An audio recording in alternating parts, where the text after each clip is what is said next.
take us to your role and how you've become grown in WRHU before we start on the fun details of things.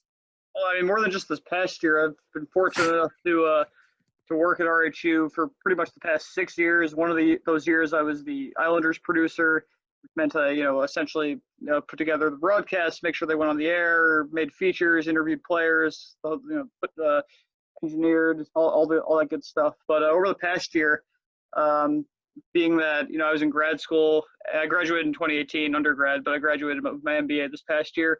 I more so like kind of filled in the last couple of years, and was there kind of need be somebody there was a short staff for something like that, and obviously in this pandemic that was sort of the case because nobody was really allowed to be here, or and again of course the social distancing rules were in effect. But for this past playoff run, I engineered, did updates, and produced a couple times also over the stretch of it, and it was truly unique, during this playoff run. But it was a great experience.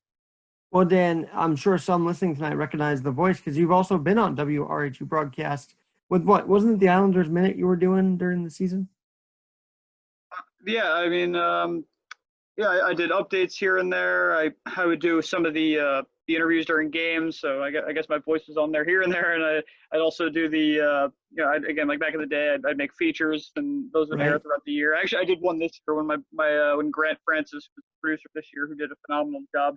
We went to St. Louis. We went to the All-Star game. We both made features for that too. So yeah, it was it's my voice has been on there once or twice, and it was a great time. Each time it goes on. And you and I work behind the scenes a lot too when we would carry the Islander games. So that's how we got to form this friendship. And it really has become, I even have you on Twitter now. So we're real friends, Yeah. Hey, so take us through this year in general. I remember nearly a year ago being at that consecutive streak breaker, which they won in overtime, by the way.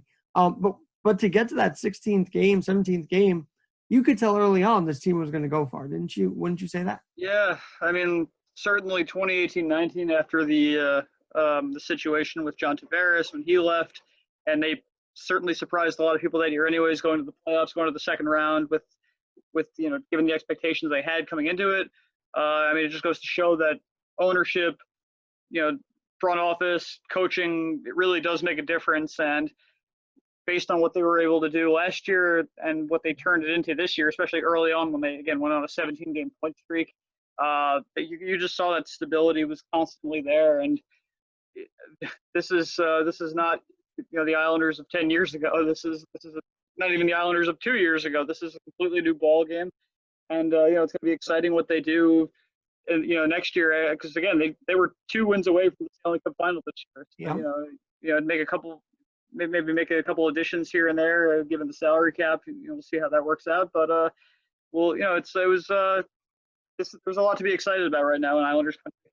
Well, if I'm not mistaken, you beat the Penguins twice, didn't you? So last year and this year, and last year I remember the debate was, well, the Penguins are upset that they have to go to different arenas. It's like, suck it up, dude. Play in the arena, But this year, it just felt more special because of all we went through, wouldn't you say?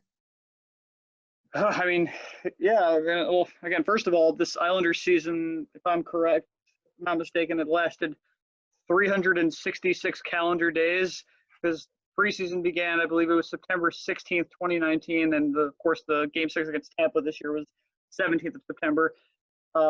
So given the ending of last year, what they were able to do in the beginning of the regular season, of course they kind of hit the slump in late February, early March before everything went down. But especially again how hard New York was hit in this pandemic with all of the medical problems that went on with coronavirus.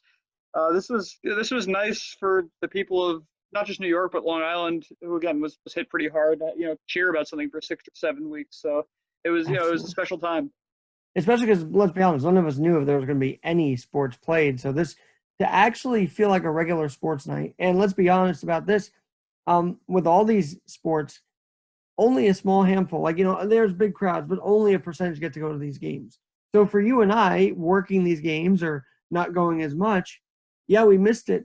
but it felt like a regular just sports year following it in a very irregular year to me. Oh yeah, I mean the setup at RHU was certainly unique because normally again we have the two studios. One goes to the commercial feed, one goes to the non-commercial feed, and obviously the arena is wherever they're playing that night. But of course, Chris King and Greg Picker were not permitted to go to Toronto or Edmonton, so the arena was the studio in between, the commercial and non-commercial feed. Like they were right in between us. So they had their two monitors. They had the sound effects coming from the NHL. We took them, Right. we put them on the non-commercial feed, and then we would send them over to the commercial feed. So it was kind of the Amazing same work. thing, except the arena was in between the two studios rather than Toronto or Edmonton.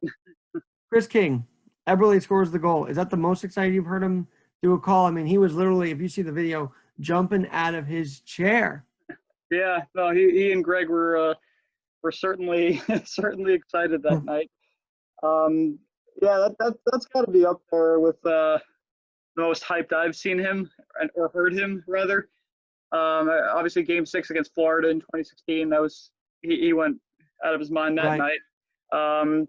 Game 4 2013 when Ciziga scored against Pittsburgh to close them out. That was another one where he went nuts. But yeah, I mean, to see it happen 10 feet away from you as opposed to miles away from you was certainly Yeah. something. Hey, that is true too, because I guess we have to see how they react. Yeah. This final game was such a heartbreaker in the sense that I guess it was Pulak came up as the puck off the stick and it didn't go in. But that wasn't. I don't know. You can't fault them for losing this. Even if you want that shot in, you can't fault them for trying. Yeah, I mean, look, they obviously had injuries here and there. They with Cizigas being out, with Pellick being, a late scratch. Questionable. Game Yeah. 6, he had what came out as the wrist issue.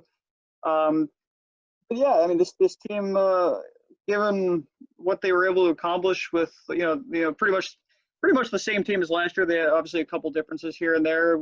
They again were 2 wins away from the Stanley Cup final against a very, very, very talented Tampa Bay Lightning roster, who right now that series with the Dallas Stars, they're tied 1. So again, like you look on Twitter, you go on social media right now, this fan base has been, the word that I keep seeing them using is the word proud and pride and things like that, because they're really proud of of what this team was able to accomplish.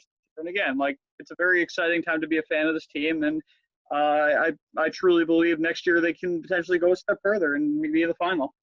I chuckled when you said there were a couple differences because obviously the biggest one was minus JT 91.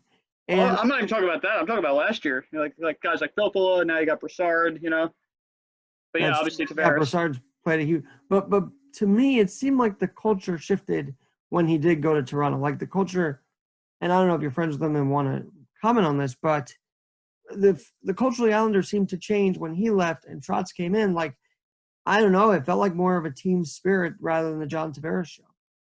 Yeah. I mean, well, again, it's once Lou Lamoriello. Yeah, Lou. The guy's a winner for a reason. He's won 3 Stanley Cups over his tenure. He turned around the entire Toronto Maple Leafs organization when he took over there, and he was once again able to do it here. And it's I only expect it to go even further because Lou is a winner. He's a winner for a reason, and it's. And Trotz is too. He's a Stanley Cup coach. For sure. They all bought in. They all bought into the system that they wanted them to play, and again, it should be fun going forward. Well, and I think so. I always say that the biggest signing to me, and I think I've talked to you about this off air too, Anders Lee. Without Anders Lee, that rock's not there, and I think he made a big difference.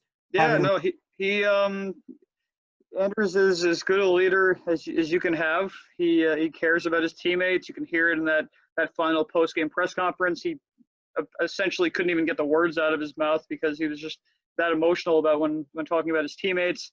You could hear it in his voice. He really has love for the guys he goes to war with every night, and obviously he's very talented as well. But put those together, it goes a long way. One question mark, or I mean, he was solid last year, but I feel like Barzell really came into his own this year. Would you agree with that? Yeah, I mean Barzell, he's had to transition as a player since he won the rookie of the year award, the Calder Trophy, because he Barzell under Doug Waite's system was able to move around the ice at pretty much as he pleased. It was a totally different style of hockey. Offense was first priority, and he was able to really capitalize on that. But and again, you weren't sure what was going to happen once Trotz came in. Is he going to be able to stick to that system? And he's obviously his numbers have gone down a bit, but so has everybody's pretty much, because defense is priority these days. Yeah. And Yep. but again, I think as long as this team's winning games, I don't think anybody's really going to care. You know, about defense, but I also noticed a lot more breakaways this year. I feel like that was a thing for the Islanders. Yeah. Well, unfortunately, they had some chances in the playoffs on overtime breakaways that didn't go their way. But also, I mean, especially when teams at 4-on-4, and you got guys like Barzell and Beauvillier out there. Even Brock, from time to time. Once they turn on the Jets, they can make you pay when it's open ice gets available. Absolutely, and the passing was pretty darn good. Some people were like, "Why aren't they shooting more?" But I think they're just trying to get the right angle on a lot of shots. And about defense, they killed two. People are going to forget about this because they lost, but they shouldn't. 2 4-minute penalties, back-to-back games, they kill it. That's a testament to, as you say, the defense improving.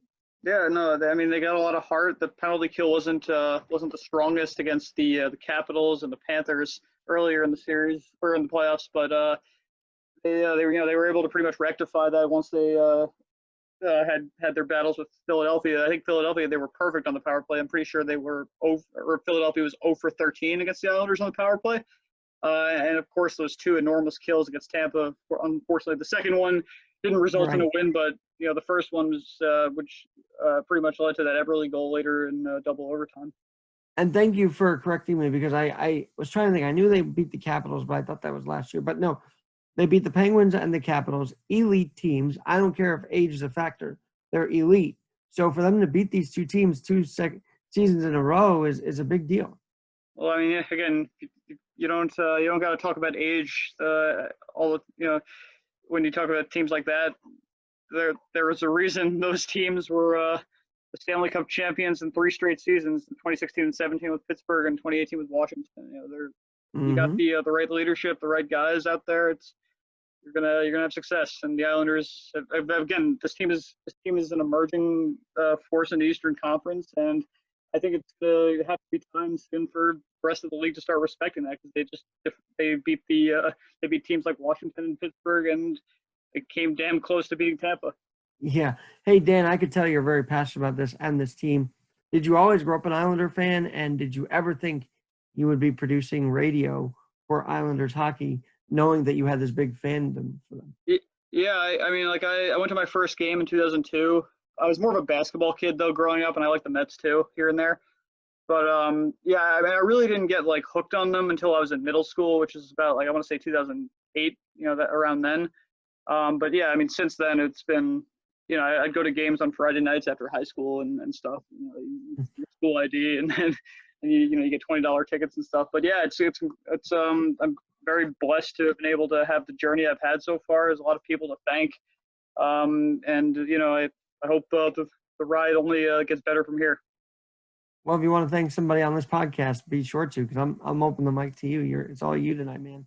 Yeah, I mean, again, guys like John Mullen, Bruce Avery, Chris King, Greg Picker, Isles PR, Kimber Auerbach, Jesse Eisenberg, Kelly Key, all these great people. There's too many people to thank. It's like, again, Sure. Everybody within Islanders media. There's so many great people to just acknowledge. Just over the years. Dan, you obviously want to get into radio at a young age too. Was play-by-play ever on your screen? Is that what you wanted to do? And yeah, I'm more so like I kind of more so want to do like public relations and kind of like marketing and kind of go down that route. But broadcasting is obviously something I'm very passionate about too. When I was younger, I wanted to do play-by-play, but like I think I have more of an appreciation for like the reporting and like technical and kind of content creation features aspect of it, which, not just radio, just like video also. I've been having a lot of fun making some hype videos throughout the playoffs that I've been putting on Twitter, and people have been, very kind and giving me their feedback. So that was nice. But it's I mean, again, I love the broadcasting world. It's been so much fun to do it the last 6 years for the team. But it's working in sports is, if you're able to do it and stick with it, there's nothing better. And you guys are very involved with the community. Well, you guys, I feel like you're part of the Islanders because WRHU and the Islanders are pretty much partnered like that. But what the Islanders do in the community, every year they come out and support the games for the physically challenged at Mitchell Field, and they bring out Sparky for the kids. I mean, these kids, 5 to 21, participate every year in the games for physically challenged. And so, yeah, the Islanders are a big part of our livelihoods, too, in the disabled community. We've had Clark Gillies, Mike Bossy come out to the Sports Night event, and I think JT might have been there, too. Sparky definitely was in Albertson at the Henry Viscardi School. So kudos to the Islanders and PR for being so involved in the community. Yeah, I mean, they and it's, I mean, I first of all, I didn't even know that, like what you just said. I mean, I would just, I'm not surprised because again, they do such a great job just in general. But that's really cool that they did that. But you look at some of the other things they have done, and a couple of examples I can think of are like, John Ledecky goes to people's houses during the playoffs and gives them free stuff, and sometimes gives them tickets to the playoff games. I remember he did that last year for the Penguins series. He gave it to to fans. I mean, this team really has done a phenomenal job of just keeping the community involved, and especially this year in the playoffs, they've I don't know if you've seen, but they've been setting up like not hide and go seeks, like come and find me, essentially, where they have prize packs like, hey, we're by the Montauk Lighthouse today. Come out and take and grab some free stuff. And they've been giving out playoff towels and playoff signs and T-shirts and all sorts of good stuff. So they've been tremendous for the community.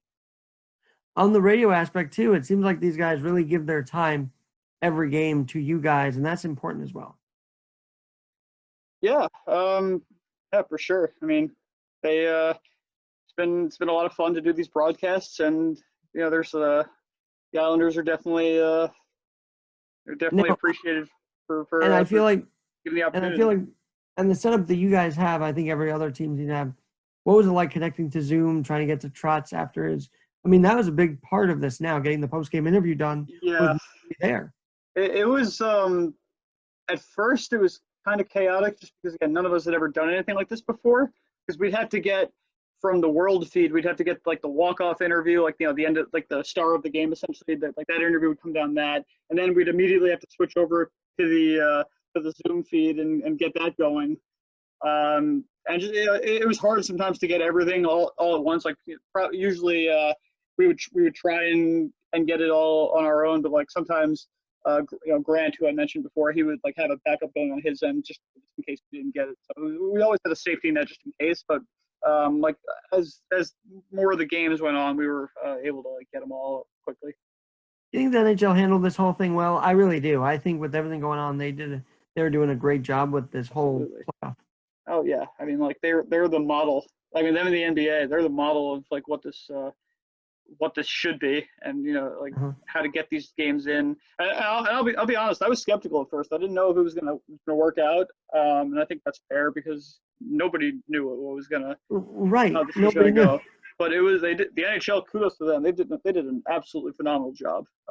Just especially for the players who have to be away from their families for that long, making sure they're comfortable. All of the behind the scenes stuff, and making sure, and from a broadcast standpoint, just making it as easy as possible on our end. So I mean, absolutely phenomenal work by the league. And of course, they're in the community. I covered an event with them at the NHL. Gary Bettman and I talked just a month before the pandemic, and then they had to make all these decisions. It's just, you never know how fast time's going to change, and that's what happened this year for every one of us. Dan, you talk about how strong they are in the community, so much so, a lot of you guys did go out to MacArthur Airport to see them come home. What was that like? It was really good. It was very, I mean, it sucks that they lost, obviously. Everybody wanted them to come home with the cup. But everybody was really just happy to be there, having a good time. Everybody cheered for the players. Everybody cheered for Barry, for Lou. Although I don't even know if Barry was there. I don't recall, but I remember Lou was there. He was waving to everybody. It was So they couldn't come over, right, because of the social distancing stuff. yeah, nobody came near it, but like yeah, the players were waving. It was nice just to see the reaction that the fans gave them. And Look back, how many were there? I don't. I mean, the whole team wasn't there, but Well, I mean, fan wise, I feel like there was a lot of fan wise. I don't know, like 100, 150, maybe.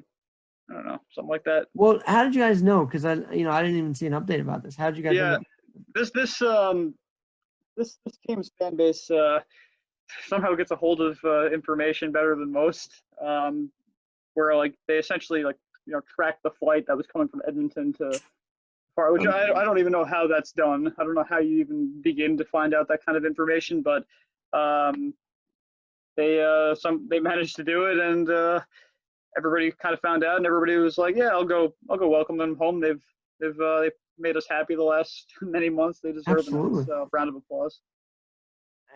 Yeah, and the other thing about all this now is I'll ask you when the league's going to start up again, because I don't exactly know the plans. I know they have some in place. Right. But stability, right? So we've seen this team jump from arena to arena, back to the Coliseum, back to Barclays. Finally now, with all this going on and the success, they're going to have a permanent home. Yeah. But up until then, what is the plan? Just to stay at Nassau now, right? From now on? I mean, the plan right now is obviously I don't know if you saw, but there was the Coliseum was going to be shuttered down because of all that. Yeah, and they were dealing with debt, but John Ledecky's come out, and Gary Bettman's even come out and said no, they'll play at the Coliseum next year, no problem, it'll happen. As far as the season starting and dates like that, they are supposed to begin tentatively, which obviously again this can all change, but they're supposed to begin on December 1st. I don't know, that's obviously subject to change. Everything's subject to change at this point. So if I had to guess, probably late December, early January. That's my guess. I just think December 1st is way too soon because I mean, especially for the Lightning and the Stars, they're about to get back, and then the draft is in October 6th and 7th, and then free agency is on the 9th, and then they have to have training camp the month, a month after that. So it's going to be scrunched into just like a blender if they end up doing December 1st. Do you think they're going to do these bubbles, or are we going back to regular arenas now? At this point, this is where I have no answers. I have no idea. I have no clue. I know maybe they'll do multiple bubbles. Maybe they'll just do what baseball did this year, even though that was very unsuccessful at points, especially with the Marlins and the Cardinals. But oh my gosh, that was just. But I think they're making those games up. And baseball, if they had this bubble, I think it would have been so much smoother. But that's another conversation for another day. For sure. And then, with this bubble thing, though, some people were like, why didn't they just stay in Toronto for the Eastern Conference Final?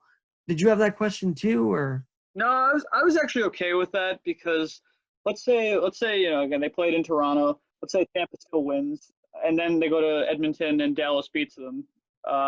Then the question of they Tampa had to travel all the way to Edmonton for this, and Dallas didn't have to go anywhere. So I thought it was fine that they had the two Eastern teams go to Edmonton personally.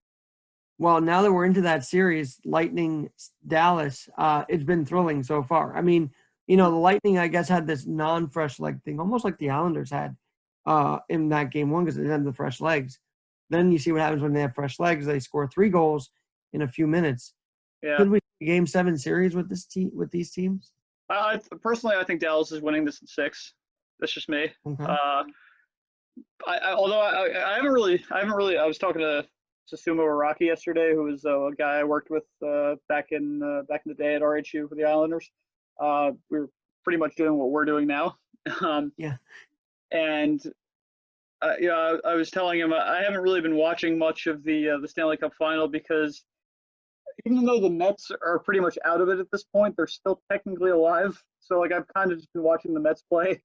Well, Alonso hit a homer. I just saw he hit a Was that homer. right? That's good. That's good. No, Yeah, the Mets are a funny team. I mean, they just are. They seem to be a little bit all over the place. I know Jacob was raring to go last night because he wants to get that three-peat. He might very well get it too, by the way. Yeah, Well, no, I mean he's had a couple. He's kind of had a couple of tough goes the last couple starts. With he had like a bit of an injury, and then of course yesterday he kind of had a shaky start, but he obviously settled down. But regardless of if he wins it or not, I believe we have the best pitcher in baseball still. So that's just me. Oh, I think you're right, and I think that team still hasn't given him enough run support. I mean, it's amazing. Well, they used all their run support in like the two starts he had prior to his last start, or two starts, because I think they scored 18 for him in Buffalo against the Blue Jays, and there was another one where they scored like 13. I want to say and these scores have been so high scoring anyway. It's been crazy. I know. But I'm glad that you're doing well, and I'm glad that you're able to enjoy all this stuff. I mean, it is. How are you? How am I? Well, I'm just glad to be back out there. So as you know, I was very cooped up here, and I got frustrated because I was like thinking long term, we're never going to get out again. That's what the way they made it sound. But then when baseball came back, I started to get better, and now I'm back producing every day at AM 9 The Answer, and I'm doing this every day. And I think one of the changes with the pandemic has been being able to find time to do this. Because I'm the type of person, if I don't get it out there, I'm never going to get it. I feel like I'm going to be so crammed in here that I got to get out there. So yeah, I feel you, man. All this stuff is important. I know Thurman's he's not there anymore, right? Thurman Henry? Yeah, he's around. He's still here. He's training for other stuff. We just haven't had any games yet, although having football back is huge. Tell him hi. Also, please tell Matt and Tony Atwood I say hi. I definitely will. I mean, and obviously Joe and Andy. Those felt like some glory days back then, man. We'd be connecting every night, and Islanders would be on our airwaves. And it's funny. I'm predominantly a Ranger fan just because I'm in New York and the Rangers. And I'm glad we have first pick, by the way. That's going to be huge. Yeah, of course. But the Islanders are also easy to root for in the sense that they're a New York team. Everything with the pandemic, I feel like you just start rooting for everybody. And let's be real, we haven't had a Canada Heroes parade in years, so I want somebody to do something, Yeah, I'm a Jets fan primarily, but I New York, like football is the only sport in New York where I like both New York teams. I'm Islanders, I'm Mets, and I'm Knicks. But in football, the Jets are my favorite team, but I like the Giants too. And I remember the last time we had the parade. I remember when the Giants beat New England in 2012. I went to that parade. It was insane. Well, and Manning really helped those teams both. Defense was good, but Manning still had to make the passes. So he was clutch. He was clutch as hell during those playoff runs. He was a huge role player there. Absolutely. Yeah, and that escape. You can't not talk about the escape when you talk about Eli Manning, right? It's inseparable, I guess you'd say. Yeah, no, for sure. They don't win those Super Bowls without him. No, they don't. And the defense did step up, but he just had these incredible plays. And as far as, Knicks versus Nets, I've always said Brooklyn should stay. And, they're going to root for the Nets because they're there. But true New Yorkers wouldn't root for a team that came from New Jersey. I'm just saying. Yeah, well, I mean, again, you can make the argument about the Nets. They started here. Actually, they technically started in Jersey, then they came here, then they went back, and then they came back again. Well, didn't you guys have Dr. J on that team? Yep, yeah, he was. My mom used to go to games at the Coliseum all the time when Dr. J was playing for the Nets. And it's funny, they were trying to kick that up again, but the pandemic hit, and I don't know what happened. They just couldn't play, but I know they tried to bring back some basketball, too, at the Coliseum. Yeah. Well, they got the Long Island Nets there in the G League right now, so they're there. I don't know if fans are in or not. I don't think fans are in, but they're there, and the Knicks have it's just interesting to see that roots go back to them. Like for the Nets especially, to have that team is out there. Now, you were spending a lot of time in the broadcast area, but when you have free time, how many games you get to, and I know you have press passes. Do you get press passes for every sport or just the Islanders? Oh yeah, just the Islanders. But yeah. So about middle of the season, I I got a job with the team for the year when I was in my final year of grad school, and I was given a job to work within the game operations department, which was just such a fun time. It was a great time. I worked from December 14th rather to March 7th, which obviously isn't a lot of time, but it's pretty much half the season, I guess. And of course COVID happened, so I didn't really get to finish it. But Right. but during that time, I was at every home game, working but before that, before I got that job, I did a couple of games for RHU on site. I did the Blues game and I did the Winnipeg game, which was the second game of the year. Additionally, I would go, during that time, I tried to go to some games here and there because it was nice to just escape Sure. watch grad school for a bit and just take it in and see all the people at the Coliseum. And again, that's the thing about this fan base; everybody knows each other. So you always Yep. know every corner you go. Well, and that's why I was texting you. I'm like, are people out there in game one watching on a big screen? Do you know if they did any of that for any of these games or no? At the Coliseum? Yeah. Not at the Coliseum, but they I know people that did viewings on the beach. They brought a screen and it's everybody around here, they did viewing parties in their backyards and stuff and things like that. But yeah, so I try and go to a few games at the beginning of the year, and I did a couple games for RHU, and then I got the job for the year, so it was a nice ride. And then of course it was nice to finish it out with doing the games over at RHU just to close out the year, and pretty much my RHU chapter. Well, I was going to say, I talked with Kenny Albert on the same podcast about his night of everything locking down. Everybody remembers that moment when they canceled every sport. I didn't think that would happen, but it did. I can still see Vince Carter hitting that last shot against the Knicks. Right, and then because he retired right after that. So that was the last moment. Yep. And good for VC. He came out. He went out a winner. That's who he was. But as far as the broadcasting goes, were you there the night that they said we're not playing anymore, or were you? No, I was at my house. I was at my house, with some friends, just watching. I remember we were watching. I think it was Sacramento, and I don't remember who they were playing, but there was supposed to be a game in Sacramento that night, and then they pulled the plug on the game, and everybody went home. So yeah, that was the last I saw. I don't remember who they played. I want to say it was Denver or somebody. Well, and you talk about our radio station. We aired the St. John's game when they called it in the first half, and I was like, "What's going on? You can't be serious about that." But it did. That was the Garden, right? That was at the Garden, and they were playing Creighton.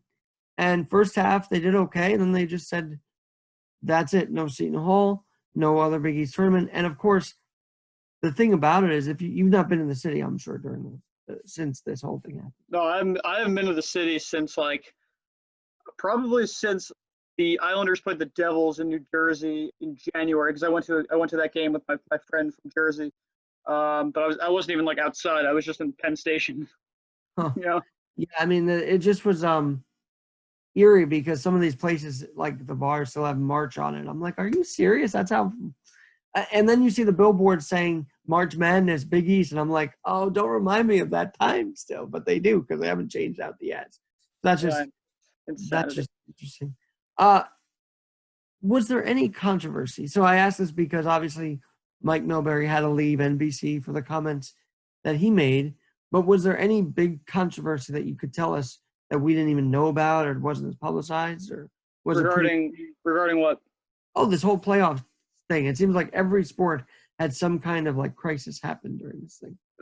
I mean, the only thing I can think of is just before it all began, because for me it fell under the ethical dilemma of should these playoffs even happen given the risks. But other than that, nothing. I mean, it's been, I don't know if you know, but the NHL came out with a statement yesterday, I believe it was. They said it's now been 8 straight weeks with no positive tests in the bubbles. So I mean, everything's been tremendous on their end. And the NFL, no positives for second week in a row for the whole team, for the whole league, which is amazing to me. Yeah, I think they had one, like one positive. I think they had one positive test like last week. I don't remember. I don't know. I think that's correct, but I'm not sure. But point is, again, they've been tremendously successful. And again, meanwhile, the Miami Marlins and the St. Louis Cardinals had like half their team just plagued. And remember now, that affected coaches who are older, so we didn't know what was going to happen with that. Oh yeah. Dan, the other thing about this whole thing, which was in a time where we're saying don't hug each other, don't touch each other. Now you're saying don't trick or treat on Halloween.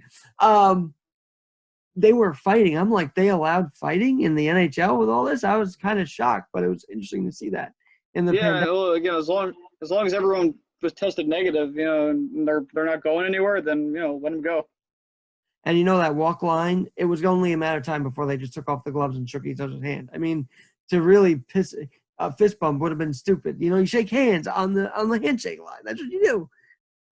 Yeah, no, I mean, in society right now, I'd say no, but in the NHL bubble where everybody's tested and everybody's test negative, I'll say yes to that.